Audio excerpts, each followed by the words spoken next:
All right, we're recording. Counting us down. 3, 2.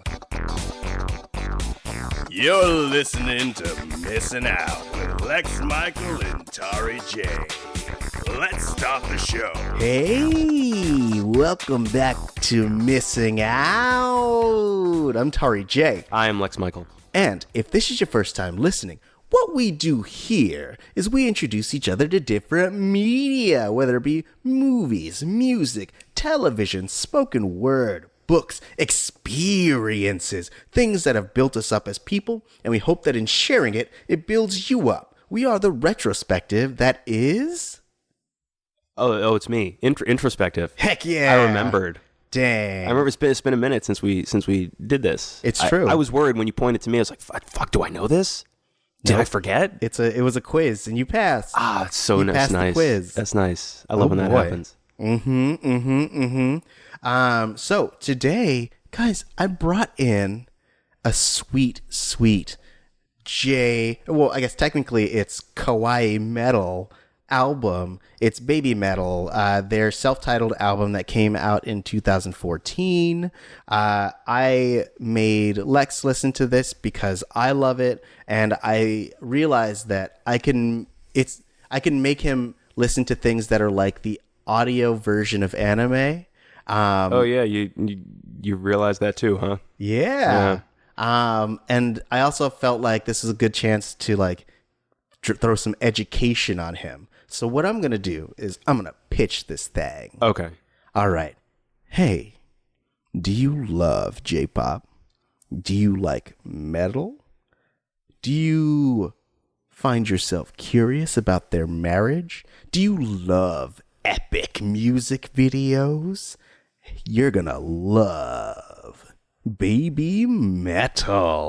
It is a revolutionary marriage of two different genres to create a sound that you've never heard before. BABYMETAL. So Lex, what was your first impression of this album? Huh. Okay. That was it. It was look, I will not pretend to understand any of this in the slightest. I will say I found myself enjoying it enough through my utter bewilderment. Okay. It's hard for me to say to come down firmly on the side of I definitely enjoyed it, not because I didn't, but more because I'm so bewildered by what I heard. Okay, what was bewildering about it? I mean, you've heard it. I have, yes. I mean, but so like assuming that the people at home haven't, what is it that you found bewildering? Honestly, much of what I find bewildering about anime, and I can't necessarily put into words, but I think you hit it right on the head when you said it really does sound a bit like the audio equivalent of that, which I'm consistently bewildered by. Is it that you are so westernized that you can't wrap your brain around Eastern things? Like if it's not in English, you're like, I can't do it at all. What's with all these people in their other languages speak American BABYMETAL? No, do you know what it is? I think because it's not necessarily that okay, I'll put it this way, right? Like I'm a huge fan of movies that come out of Japan, right? But there's a whole mass swath of Japanese popular culture where because I don't quite know what my in is, I can't even get a sense of how seriously am I supposed to be taking this? How seriously are they taking this? Is this all like it's the music is very, I think, based on my limited understanding of what the intention is, just based on listening to it, it seems like it's pretty well put together regardless, but I can't tell if they're joking or not, I guess is the best way for me to put it. But I guess why would there be, like, I guess the question is, why would they be joking? Is it because it's because of the I guess contradictory nature of the genres that you think it would be farcical? Not even farcical, but more I can't tell how much of a novelty record it is as intended. Got it. Does that make sense? Okay, sure. And that's not to knock it at all. It's just I have no frame of reference for this style, and I have an extremely limited frame of reference for like I said, like this sort of swath of Japanese culture in particular. So I don't quite know what to make of it, other than I was entertained. You know what I mean? Okay. Like I cannot sit here and say it did not do anything for me. Yeah. I just don't fully understand what it was doing. Okay. Let me give you and the audience at home a little background about this album before we jump super far into it. So this was the brainchild of BABYMETAL. He's a producer in Japan, and he really wanted to find a way to combine the J-pop idol genre with metal, which he's already very passionate about. And so he had found Suzuka Nakamoto, who was part of a different J-pop band, really loved her vocals, the way that she moved and the way that she presented herself on stage, and was like, yo, I'm going to do this new venture. I want you to be a part of it. And then later found Yui Mizuno and Mo Kikuchi, who are the kind of like second in command. He describes them as like angels dancing around her. Okay. Because they were really good at kind of the choreography and emphasizing her moves and all that stuff. And they do a lot of the backup vocals. And so basically started putting together individual singles. And from there, they would perform them at different like festivals, conventions, and then they built up from that point. If you are unfamiliar with the way that the J-pop kind of industry works, And I am. it's very idol-centric. So essentially, they create these bands that are made specifically to cater towards the like young male otaku demographic. They're usually very large numbers of people. Like I think the current largest one, I forget their name. It's something 43, but technically they have about 300 members. But like the idea is that, and it kind of like spills over to K-pop a little bit, in that like they have someone so that people from all like demographics can find their person that they're super into and will like idolize them and love them or whatever, and like try to like basically become their devotee. Okay. And so it's a numbers game. Sounds it's like, healthy. Yeah. Well, I mean, that's the origin of it, is that they were like, yo, we gotta get some numbers in here. We gotta get people to really like idolize these people, and they're gonna buy all their music because they love them. Right. And then it had to be tapered back a little bit because of stocking and stuff like that. I would imagine. But that's kind of like that industry. But BABYMETAL is kind of as alternative to the both of those genres. They are also an alternative to that kind of schema. Okay. In that like Su-metal, or Suzuka, she aged out of her previous group. A lot of the groups are kind of like Menudo, The Ricky Martin group? yes, where like the band name stays, but like people will age out of the group and they'll just be replaced by people around the same age. Right. It's like Logan's Run, where they turn 30 and they're killed. Exactly. Yeah. Except it's just their careers, baby. They're thrown on the streets and have no other abilities. Like, Ricky Martin is the protagonist in this Logan's Run scenario. That's why he's still around doing things. But how many other members of Menudo can you name off the top of your head? It's because they turned 30 and were killed. Right.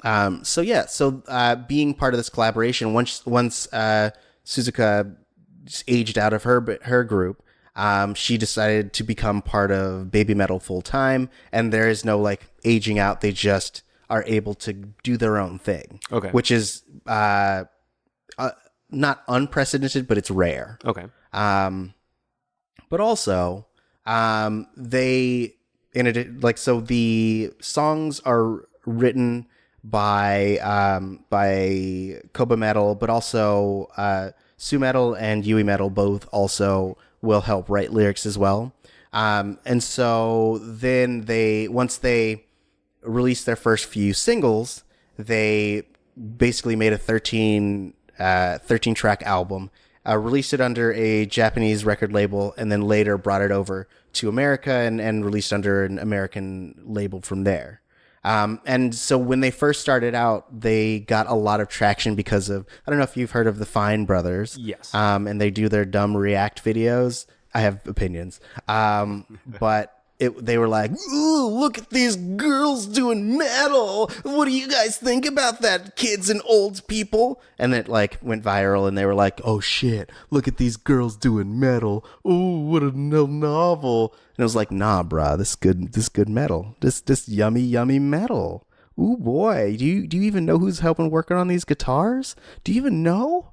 Bro. So your general beef with it is that it was almost not ridiculed necessarily, but treated as a joke more than taken seriously at all as music. Right. Well, I mean, but that's what all the React videos are. They're like, look at this thing. Well, what do you guys? Oh, it's so silly, right, guys? And then old people would be like, I'm old and I don't understand this thing. And then kids will be like, I have no point of reference because I'm young. All kids are from Liverpool. Fuck you.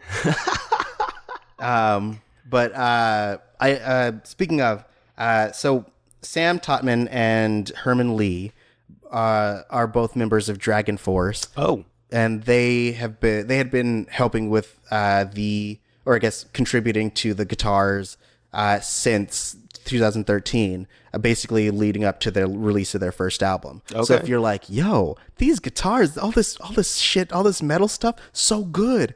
That's part of why.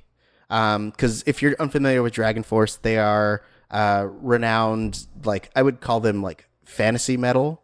I guess that's probably a decent way to describe it. Yeah. If you've played, I think they were on Guitar Hero or Rock Band, one of those two, but they did one of the fastest guitar solos. They play very fast. Yes, very much so. I've seen them play live, and it's wild. Have you? Ooh. Like how fast their fingers are moving on the guitars, and then also midway through a lick, they'll just be like, and like toss their guitar up and catch it and shit and keep going. Bonkers. Oh yeah. So I feel like it was a big collaboration and like a passion project of a dude who was like, yo, I like these two things and I think they could go well together. And I think that like the juxtaposition between the light pop vocals and the dark metal music behind it really creates a unique sound, and I really enjoy it. They're definitely a unique sound. I would agree with that. Yeah. There are no spoilers in this thing. It's really I wouldn't know how to do it. But this is usually about where we throw down the spoiler wall. So I'm going to do that by telling you guys, we missed you. It's true. It's been a long while, and we're getting all refreshed. Lex has a whole new outfit. He has a mohawk now. He's like, look, I took my time off, and now, bro, I'm a new Lex. That's exactly how I sound now. It's true. Yep. And I bought a new shirt. I bought a new shirt, and I got a sticker. Oh boy, so refreshed. But also, we hope that you're refreshed. I know that it's about time for school to start, and it's about time for like a new fall. The year's winding down, and we're going to keep bringing this good content to you. So make sure that you like and subscribe, as the kids say on the internet. But yeah, subscribe. You know where to find us on iTunes, Google Play Store, Spotify, iHeartRadio, Stitcher, all these places. Let us know what you think, and we will continue to bring this yummy content. All right, that's the spoiler wall. There is no spoilering. But I think from this point, I really want to kind of go through some of the themes of the album, talk about other stuff that I really like about it, and then have you talk about things that you just, I guess, keep educating you on some yummy stuff. bro. Yeah, what's going to be great about this conversation is it's mostly going to be you telling me things because I feel like I've already given you most of my reactions to it. It's, oh, okay, I think I enjoyed this a fair amount, and I just feel so bewildered and lost at the same time. So you're going to educate me on some things, and then I will ask questions about the things which you are educating me about. Okay. Did you just listen to it one time through? Yeah. Or okay. And I watched that you sent me one of the music videos, which I watched, which watching that music video helped certain things click into place for me a little bit. Yeah. Just in terms of intention.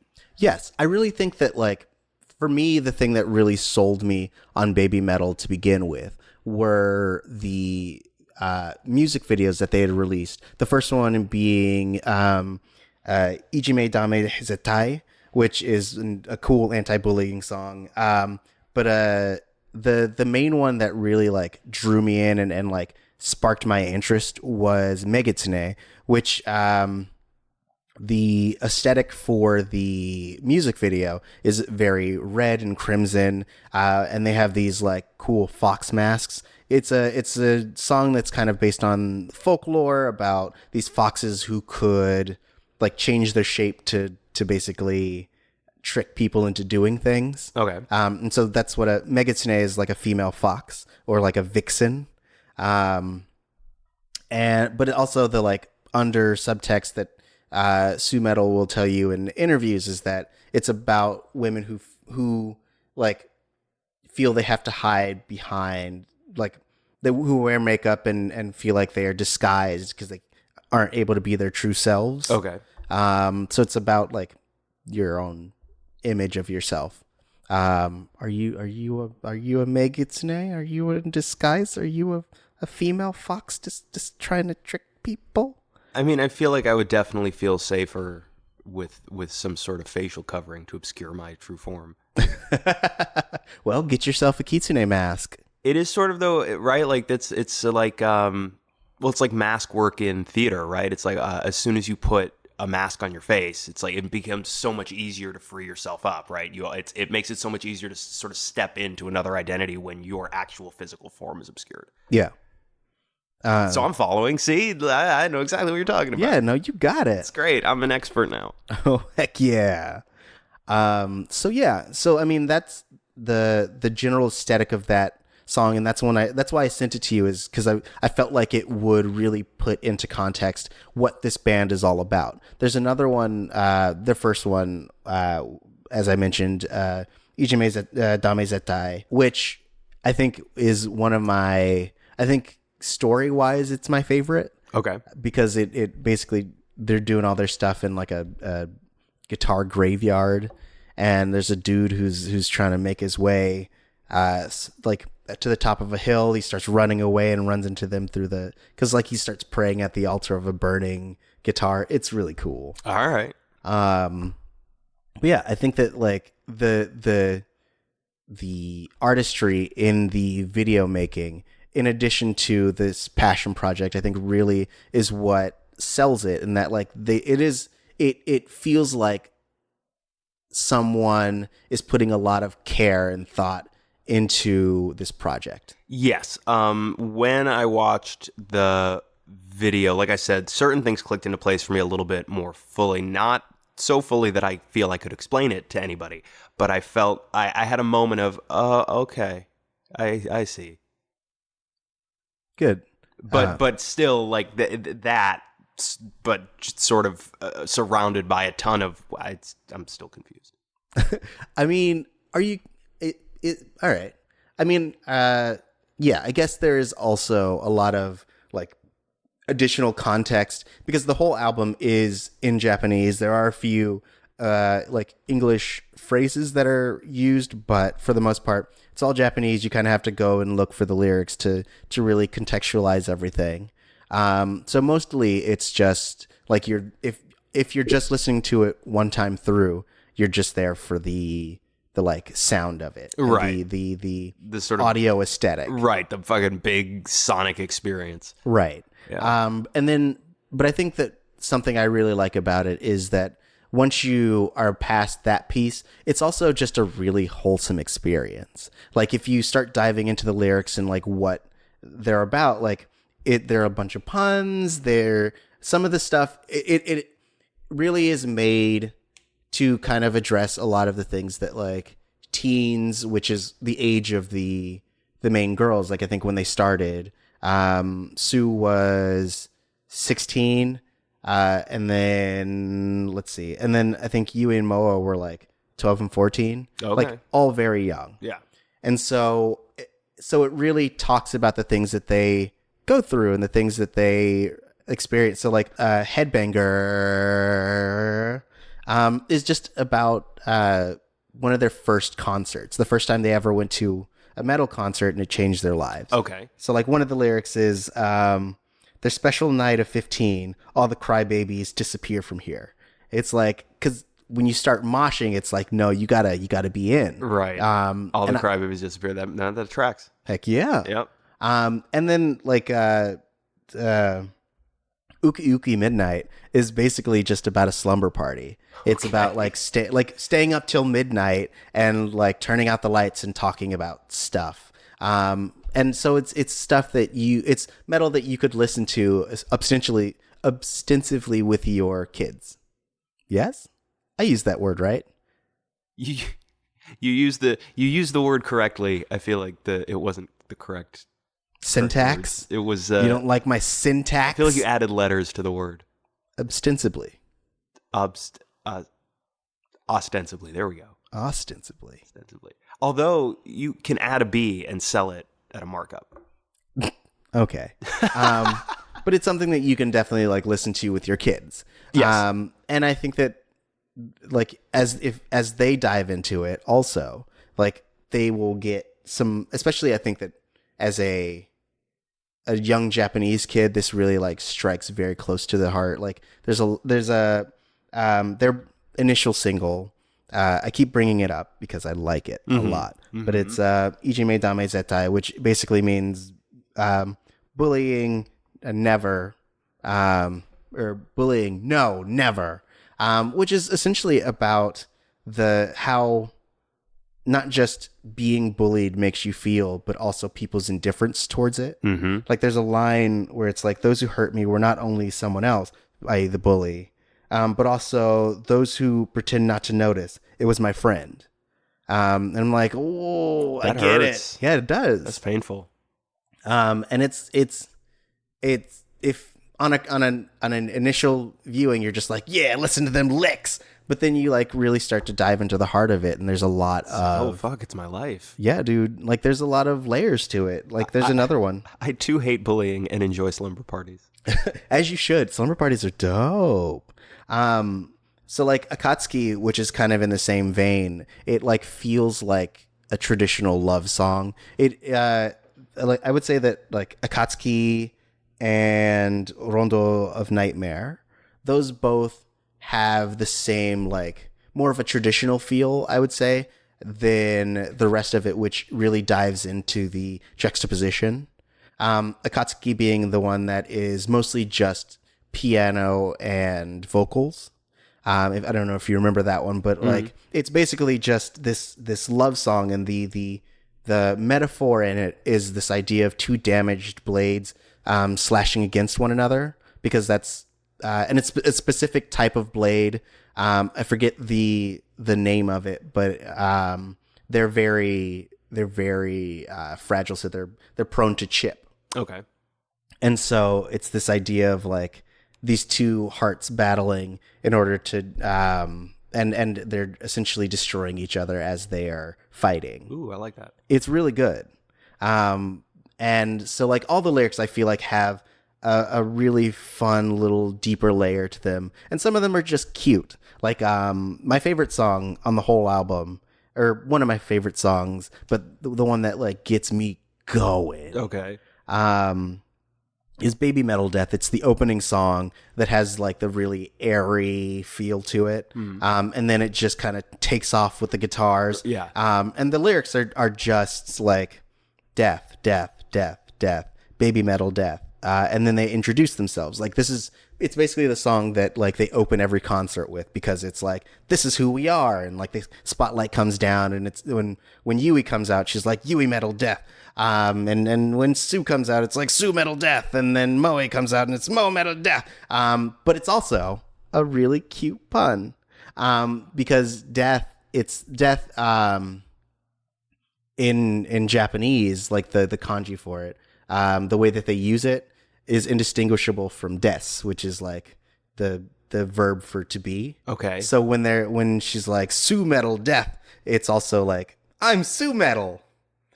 Got it. It's really cute. All right, and you do like puns. I love puns. You're a big pun patron. Oh boy, I buy them every day. Boo, sold the farm to buy me some puns, baby. My wife was mad and she left me, but I'm swimming in puns. Oh boy. I'm feeling fear. Yep, it's definitely some anxiety creeping in now. Aww.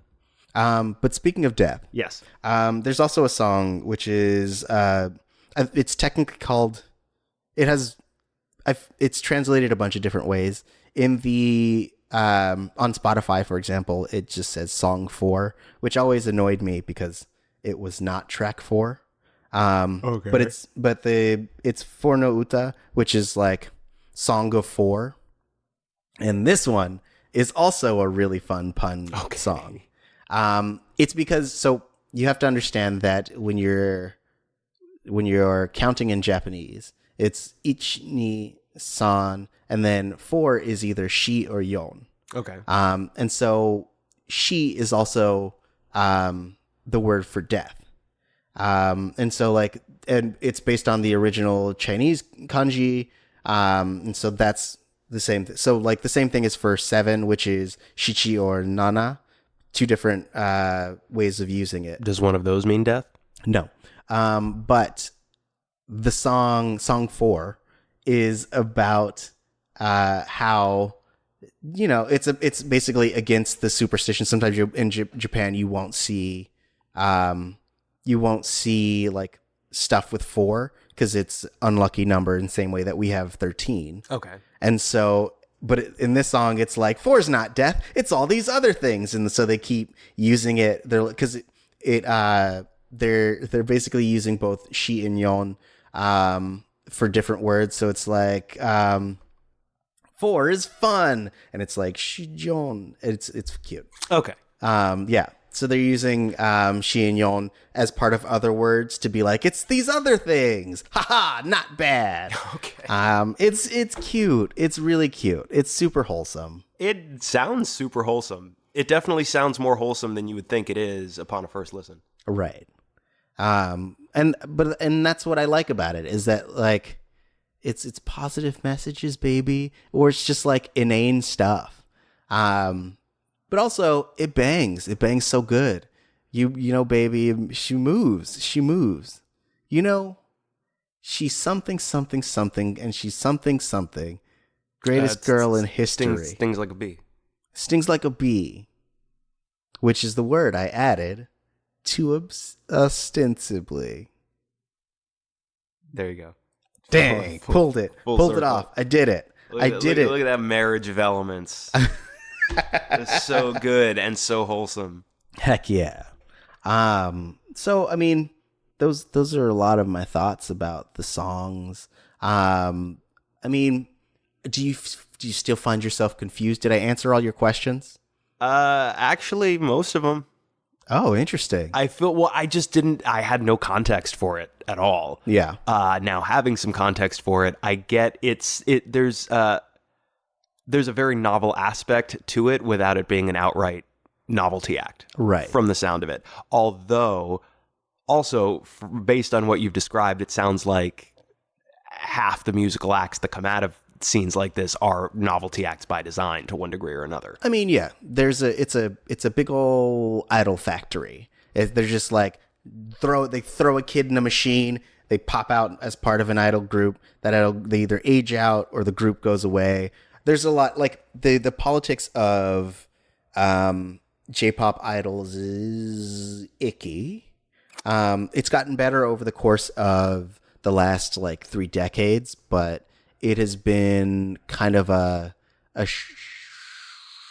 crapshoot for the people who are participating in it. Like everyone, all the like record companies make a bunch of money, but they enforce a lot of really shitty rules upon the people participating. Like which what? is so like things like there's a view of idols that they're supposed to be pure, so that like the otaku who love them can fantasize about them. Sorry, that was a slip. Can fantasize about them, and so they make it so they are contractually obligated to never have a boyfriend, and they will like go so far as to try to keep you contained in one location, or they won't tell you what your schedule is, so you can't make dates. And so like sometimes idols will get a secret boyfriend, and they'll get found out, and then they'll like lose everything, or they'll get sued by the record company. Wow. Yeah, it's rough. Yeah, that's no good. Yeah. I mean, it doesn't feel like Baby Metal has these pieces attached to them. Right. Like they're kind of allowed to be a little bit more edgy, and like it doesn't feel like they are being sexualized, which is nice. I didn't get any super creepy, pervy vibes from that music video, so that's a plus. Yes. So it feels it feels more ethical listening to their music. That's fair, I suppose. Yeah. I mean, there are a lot of like really. I mean, there's a big like Japanese metal scene. Like Durin Grey is a really good example. Or there's a prog rock band called Nightmare that is also very good and like outside of the realm. But they're all like male-leaded things, and so like they don't really fall under the same realm or restrictions as the like J-pop idols do. So wait, so are most of the J-pop idols female? I mean, mostly, yeah. Okay. Yeah. I know nothing about this world. No, that's what we're talking about. Yeah. Okay, that tracks, and that makes it even grosser. Yeah.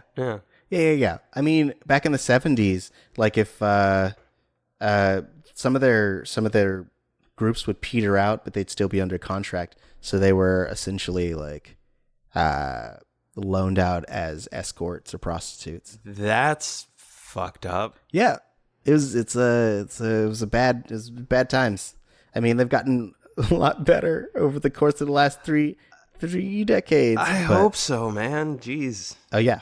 It was bad. rough times. That's a bad thing that you're telling me about. I'm sorry. This is not good news. I'm giving you the worst case scenario, so you know how far we've come. You know? Hey, boy. Telling me bad things, making me feel bad about the world. I mean, the world's a bad place. Hey, boy.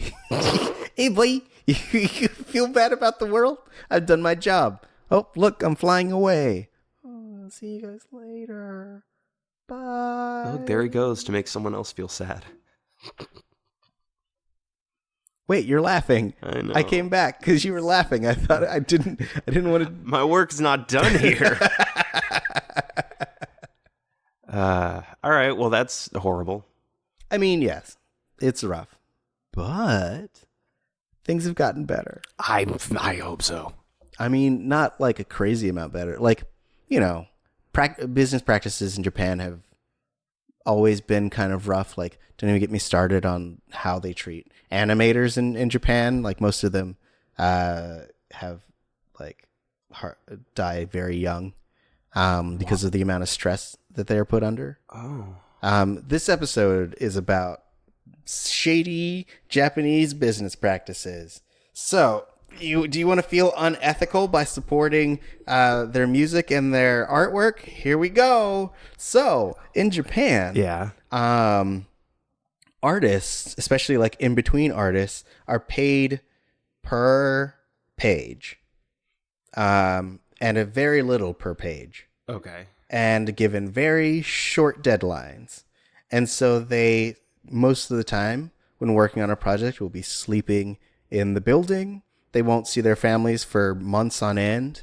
And the stress will usually cause them to have like heart attacks, or some of them just die suddenly, But from stress. how can they possibly be expected to turn out the best quality work under those conditions?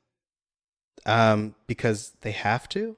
or they'll never see their family again. I mean, or they can't work anymore and will probably die anyway. But I don't mean from the perspective of the employees. I mean from the perspective of the employers. How can you expect your employees I guess it's that simple. I guess you already really did answer that question.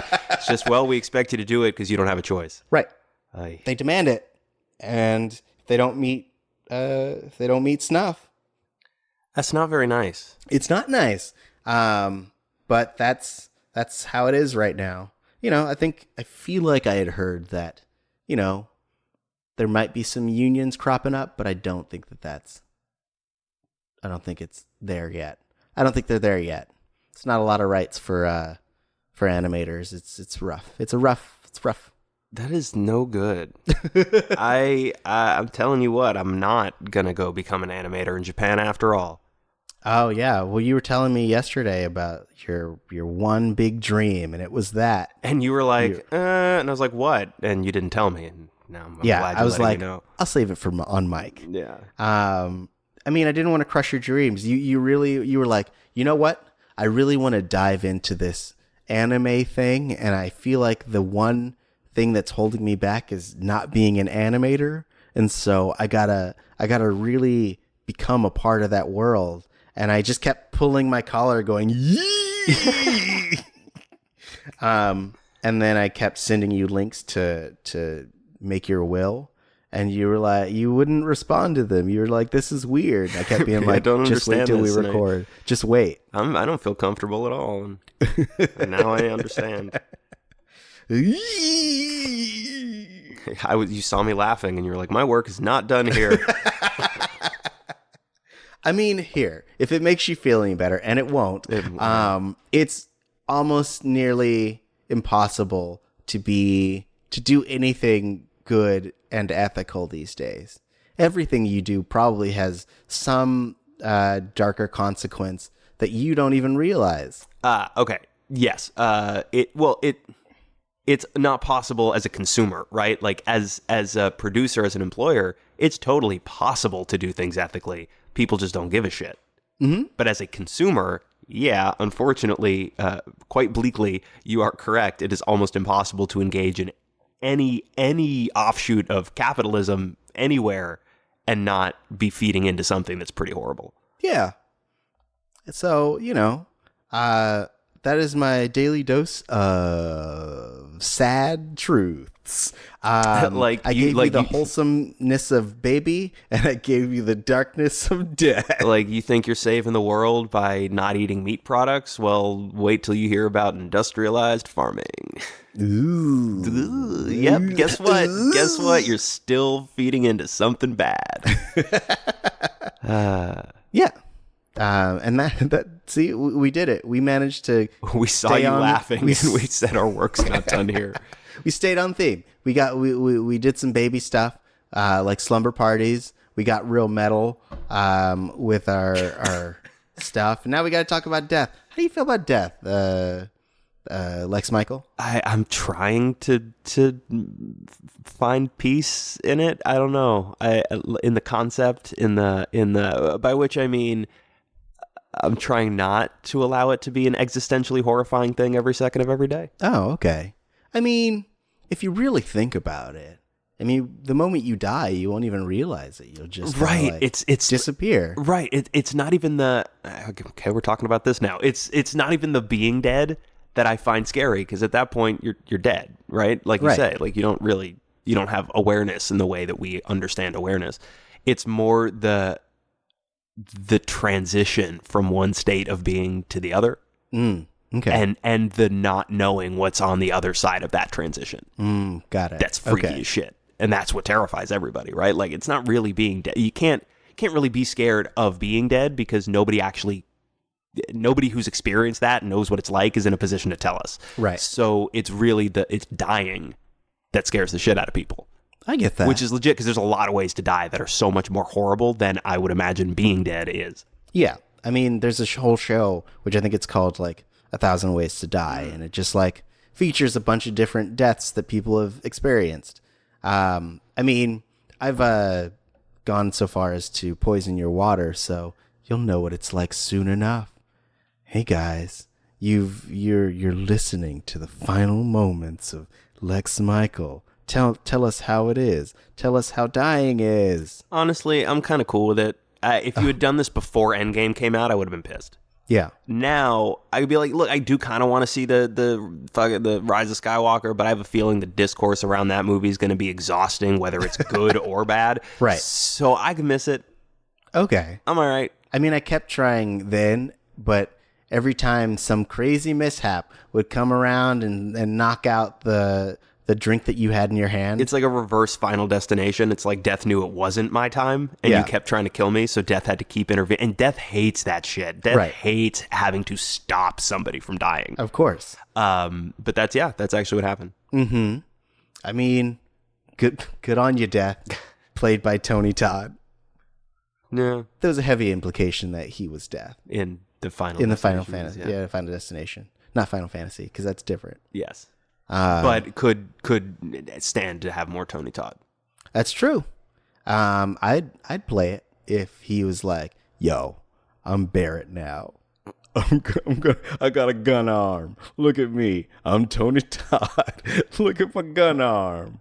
Final Fantony." And everybody's both like confused and frightened, but also really excited to be working with Tony Todd. But nobody wants to give him notes because they're intimidated because he may kill them. Yeah. Yeah. Oh man.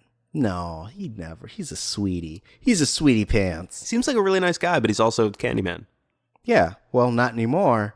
Now, Candyman is the guy who played Black Manta. Oh, that's right. Yeah. All right.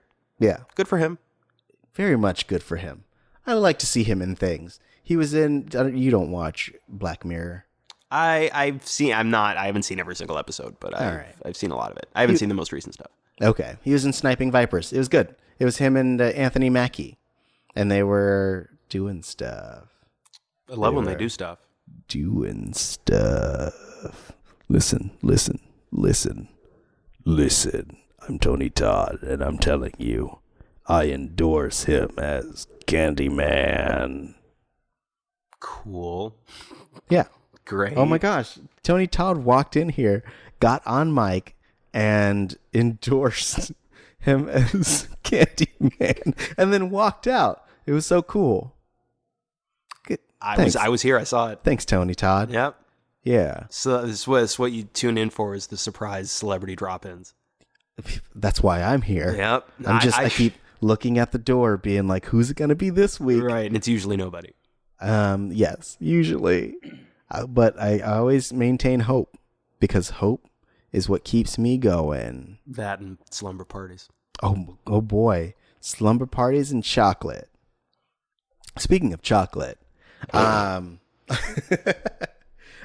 lot of people's first introduction to baby metal was their song Gimme Chocolate, which is also a banger. Okay. But also something I really like about it is it, as I said, their music likes to address things that, young women are interested in or concerned about. And so, like, on its face, Gimme Chocolate is basically just like, yo, I love chocolate. But, like, once you dive in, like, the lyrics are basically like, I love chocolate, but I'm worried about my weight. But I love chocolate. It's like this idea of having to balance your own self-image with the things that you love. Okay. Which, again, surprisingly deep, surprisingly interesting. Not surprising. I love it, and it's great, and I expect it. But, like, on a cursory listen, you're just like, oh, yeah, I get it. Give me that chocolate. Yum, yum, give me now. Give me chocolate. But it's there's more to it, baby. It's relatable on the surface, and then even more relatable when you dig deep. Heckin' yes. See, I get it. I'm following. I'm picking up what you put down over there. Yeah. Put it down. Put it down now, so the next person can pick it up. All right. Oh man, he did it. He put it down. Some production value for you. Heck yeah! Wow, look at us bringing back that Foley. How expensive the show is. You can hear it. Ready? That's a $10,000 sound right there. Dang, man. Okay, I've reacted enough. I'm done reacting to your shenanigans. Lex, I need. Do you have more thoughts about this album? Nope. No, like most of what I'm able to respond to is this stuff you've been telling me, just giving me all of this additional context. Because, like I said, listening to the album, I was like, okay, I am enjoying listening to this, but I can make neither heads nor tails of the thing. Right. And so now I feel like I can make at least heads, if not tails, of the thing.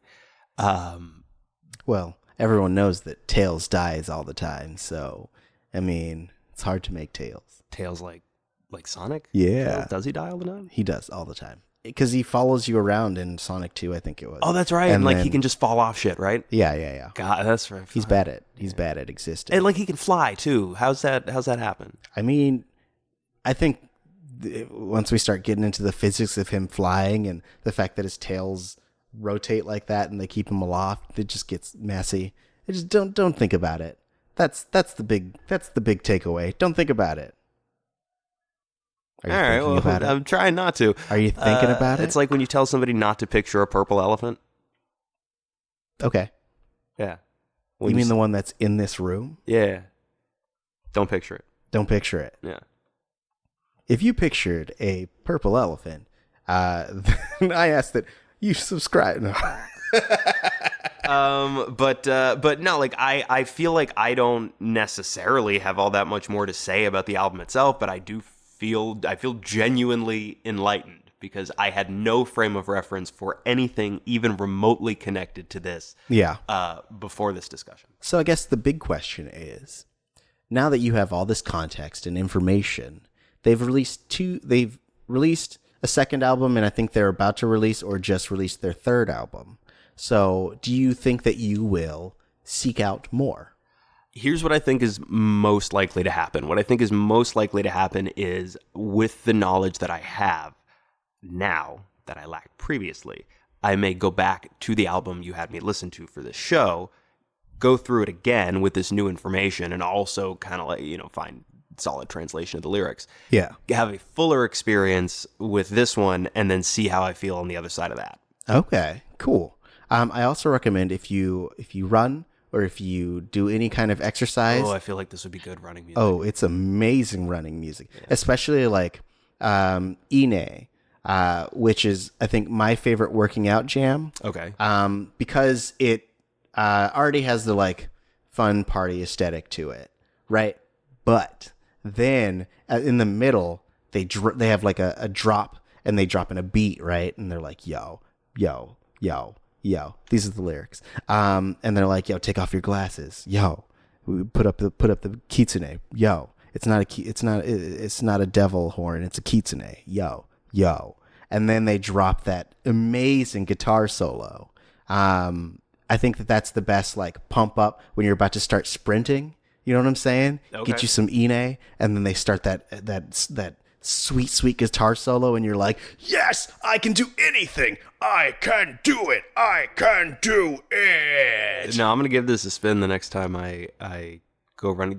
Listen to me, give it a spin. Like it's the 50s, and I'm lugging a big record player on my back while I run. Yeah. I mean, if you don't have a solid state drive in whatever you're using. That's true. Yeah. All right. Fair. So there you go. Fair enough. Hey, there you go.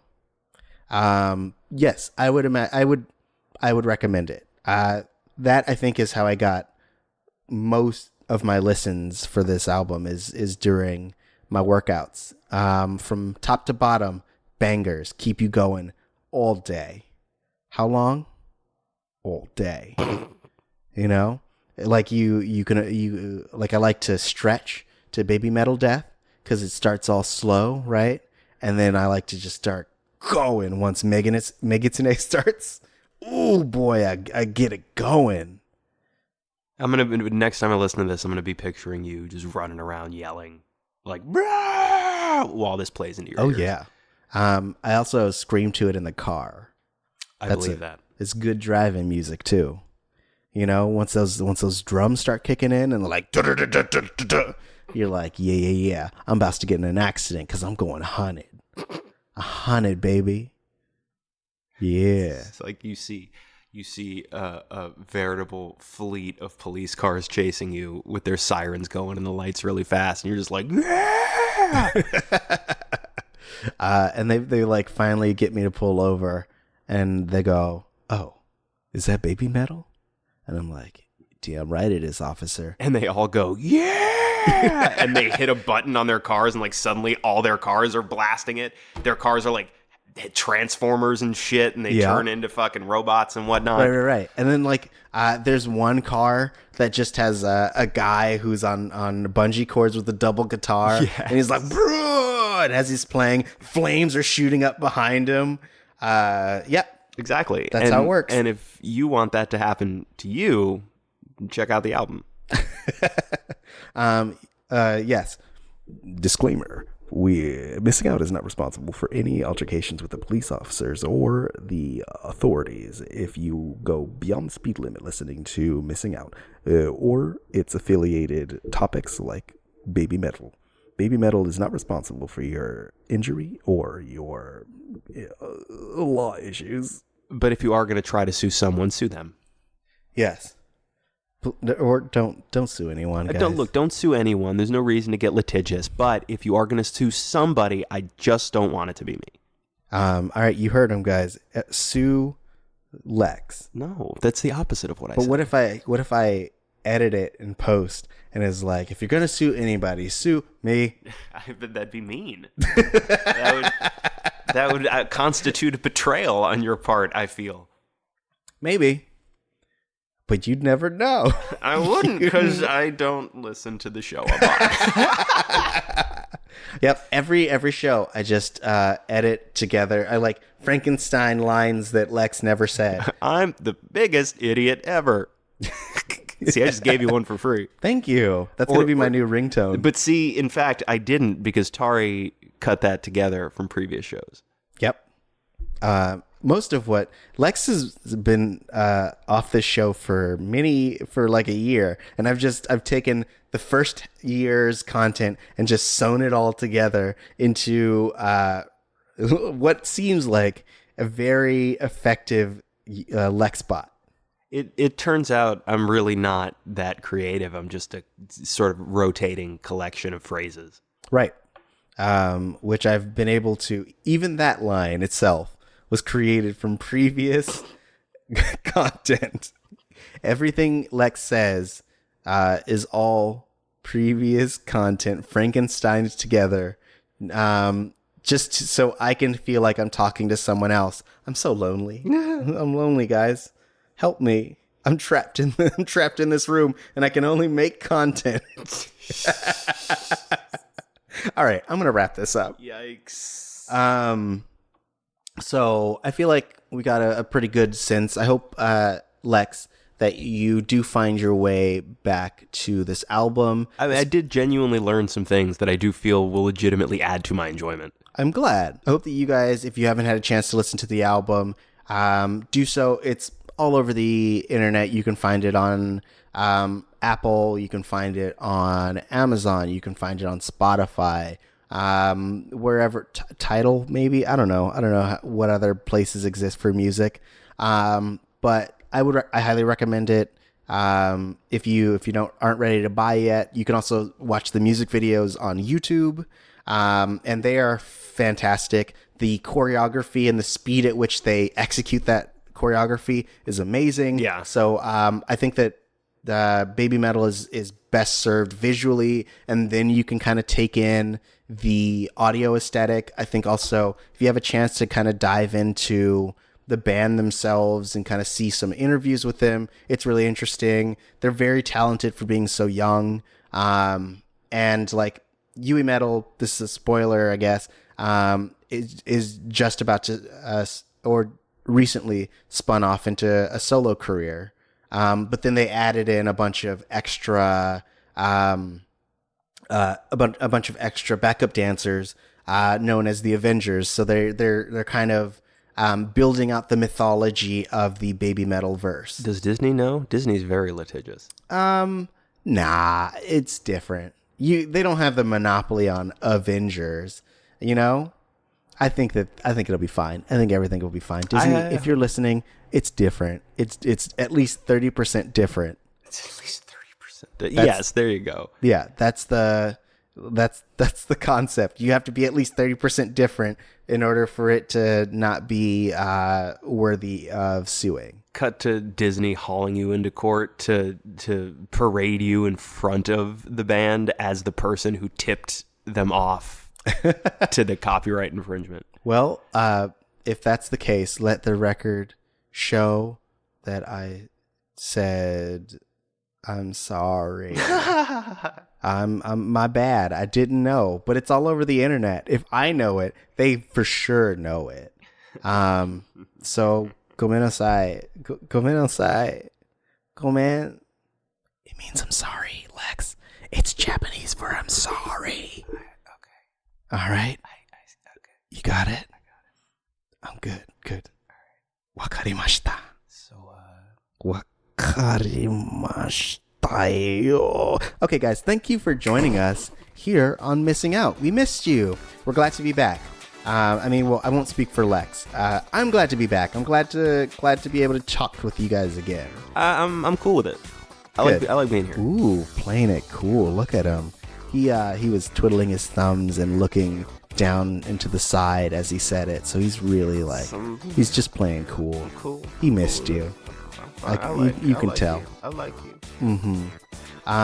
But let us know what you thought about BABYMETAL. You can do so on our Twitter at MissingOutcast, MissingOutcast.